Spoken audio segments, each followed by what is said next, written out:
So let's do a few more examples of the AC method. Now remember, the AC method is used when we're trying to factor trinomials where the leading coefficient is not a 1. Here we're asked to factor 27x squared minus 18x minus 24.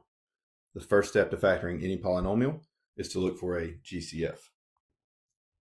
The biggest number that will evenly divide 27, 18, and 24 is 3. And we don't have a variable factor in our GCF because x squared, x, and no x's obviously have no x's in common. So our GCF here is 3. 27x squared divided by the GCF of 3 is 9x squared. Minus 18x divided by 3 is minus 6x. And minus 24 divided by 3 is minus 8. So when we factor out our GCF of 3, we're left with an expression 9x squared minus 6x minus 8. Now this is a 3-term expression, so it's a trinomial. And we notice that the leading coefficient of this trinomial is a 9. So in other words, it's not a 1. So we need to use the AC method to continue factoring this polynomial. Our AC value is 9 times negative 8. So our AC value is negative 72. Now we need two numbers that multiply to give us negative 72, but add to give us minus 6. Those two numbers are negative 12 and positive 6, because negative 12 times 6 gives us negative 72, and negative 12 plus 6 gives us a minus 6. So now we use that negative 12 and positive 6 to rewrite the middle term in our trinomial. Remember, each time we take a step in factoring, the GCF must come down each step. All right, so as you can see, I didn't change the 9x squared, the first term in my trinomial, nor did I change the minus 8, the last term in my trinomial. All I did was rewrite the minus 6x as a minus 12x plus 6x. So now we have a 4-term polynomial to factor rather than a 3-term polynomial. And we're going to factor this by grouping. Anytime we have a GCF outside, in this case, a 3, and we're going to have to factor by grouping, we're going to have double parentheses. So in order to avoid the double parentheses, I use a bracket, and you'll see why in just a second. So everything inside the brackets here will be our factor by grouping. So let's group our first two terms together, the 9x squared and the minus 12x. The GCF of 9x squared minus 12x is 3x. And when we divide 9x squared by 3x, we get 3x. And when we divide minus 12x by 3x, we get minus 4.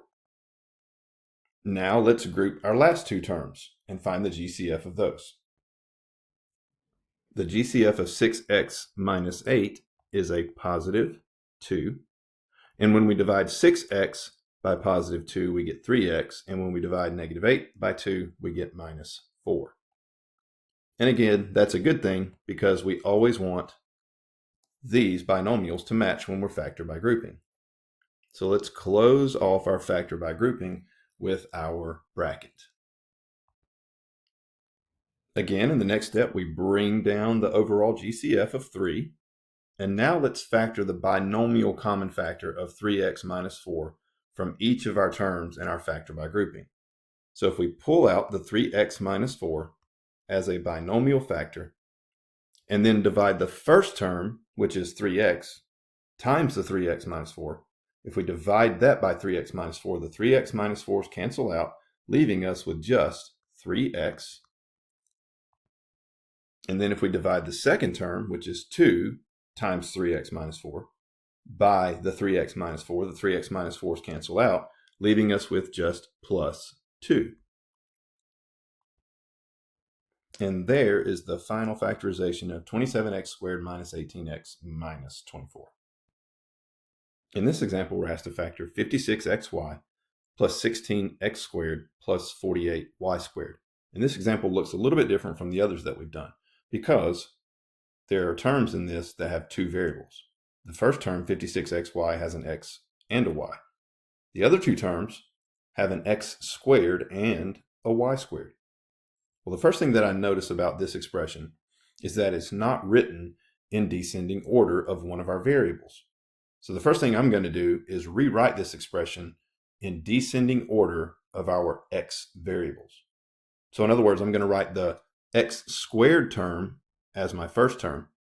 Then I'm going to write the x to the first term as my second term. And then the last term will be the term that has no x's in it.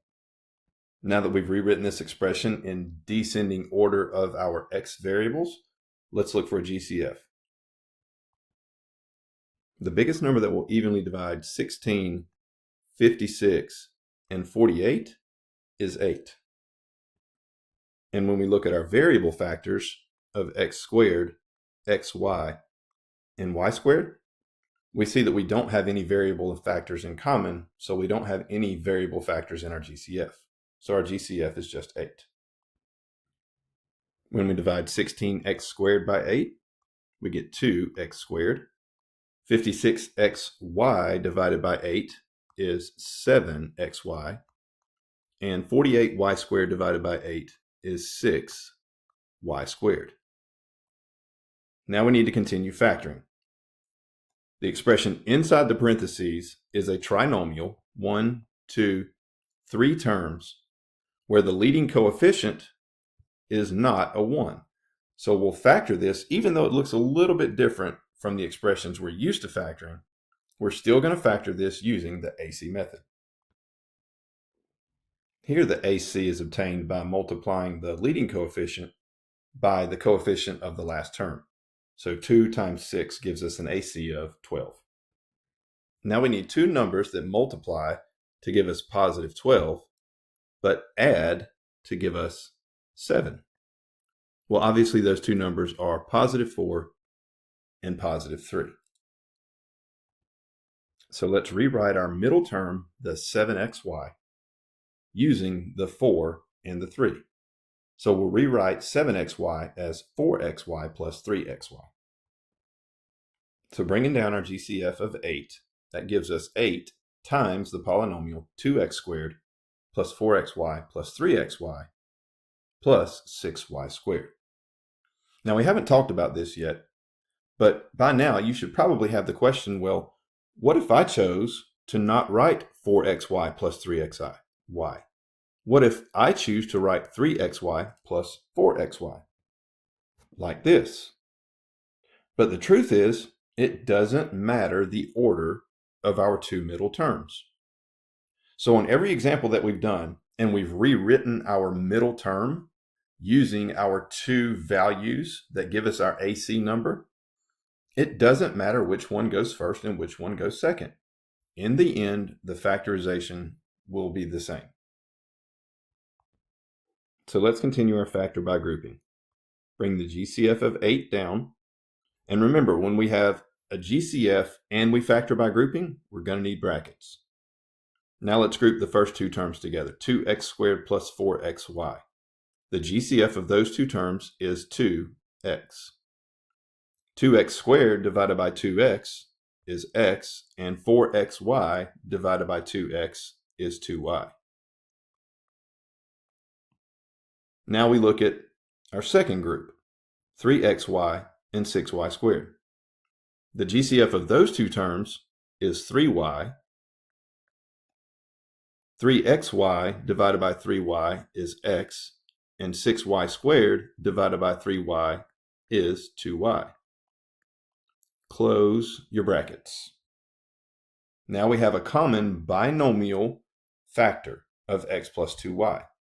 So bring down the GCF of 8, factor out the x plus 2y, and when we divide the first term by x plus 2y, we're left with 2x, and dividing the second term by x plus 2y gives us 3y. And that gives us a final factorization of 8 times x plus 2y times 2x plus 3y.